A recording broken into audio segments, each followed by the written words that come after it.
అల్పపీడన ప్రభావంతో ఆంధ్రప్రదేశ్లోని నెల్లూరు, చిత్తూరు జిల్లాలకు ఫ్లాష్ ఫ్లడ్ హెచ్చరికలు జారీ అయ్యాయి. ఆకస్మిక వరదల నేపథ్యంలో ప్రజలు అప్రమత్తంగా ఉండాలని అధికారులు సూచిస్తున్నారు. నదులు, వాగులు ఉప్పొంగే అవకాశం ఉన్నందున తగిన జాగ్రత్తలు తీసుకోవాలని హెచ్చరించారు. తిరుమలకు వెళ్లే భక్తులు జాగ్రత్తగా ఉండాలని, పొగమంచు దట్టంగా కురుస్తుండటంతో విజిబిలిటీ తక్కువగా ఉంటుందని, వాహనదారులు మరింత జాగ్రత్తగా ఉండాలని అధికారులు కోరుతున్నారు.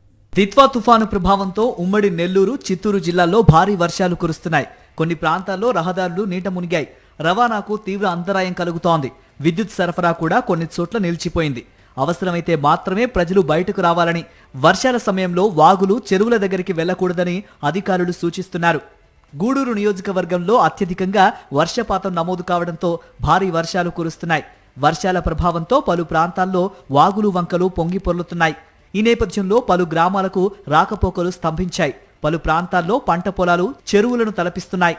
నెల్లూరు జిల్లా ఇమిడేపల్లిలో దిత్వా తుఫాను దాటికి నీట మునిగిన పంట పొలాలు, నారుమళ్లను రైతులతో కలిసి పరిశీలించారు మాజీ మంత్రి కాకాని గోవర్ధన్ రెడ్డి. అన్నదాతలతో మాట్లాడి వారి సమస్యలు అడిగి తెలుసుకున్నారు. ఈరోజు ముందస్తు జాగ్రత్తలు తీసుకోవడంలో వైఫల్యం చెందడంతో ఈరోజు అనేక రకాలైనటువంటి కాలనీలు ఇబ్బందులు పడుతున్నాయి. రైతులకు సంబంధించి తీవ్రమైనటువంటి ఇబ్బందులు పడుతున్నారు. కొన్ని దగ్గర నారుమళ్ళు పూర్తిగా దెబ్బతిన్నాయి.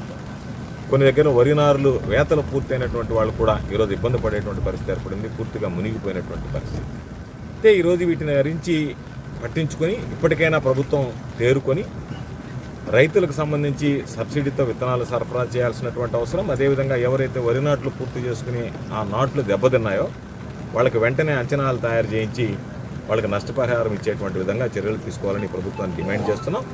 తప్పనిసరిగా రాబోయేటువంటి రోజుల్లో ప్రభుత్వం సానుకూలంగా స్పందించి రైతులకు సంబంధించినటువంటి విషయంలో న్యాయం చేయకపోతే వైఎస్ఆర్ కాంగ్రెస్ పార్టీ రైతులకు అండగా నిలిచి పోరాటం చేస్తుందని చెప్పి ఈ సందర్భంగా తెలియజేస్తున్నాం. తిరుమలగిరులపై దట్టమైన పొగమంచు కమ్మేసి మధ్య మధ్యలో భారీ వర్షం పడుతూ ఉండడంతో కొండపై చలి తీవ్రంగా పెరిగింది. వాతావరణం ప్రతికూలంగా ఉన్నప్పటికీ భక్తులు అదనపు జాగ్రత్తలు తీసుకుంటూ శ్రీవారి దర్శనానికి తరలివస్తున్నారు. కొండ ప్రాంతంలో దట్టమైన పొగమంచు కమ్ముకునే అవకాశం ఉండటం వల్ల ఘాట్ రోడ్లో ప్రయాణించే భక్తులు నెమ్మదిగా, జాగ్రత్తగా ప్రయాణించాలని అలిపిరి వద్ద సిబ్బంది సూచిస్తున్నారు.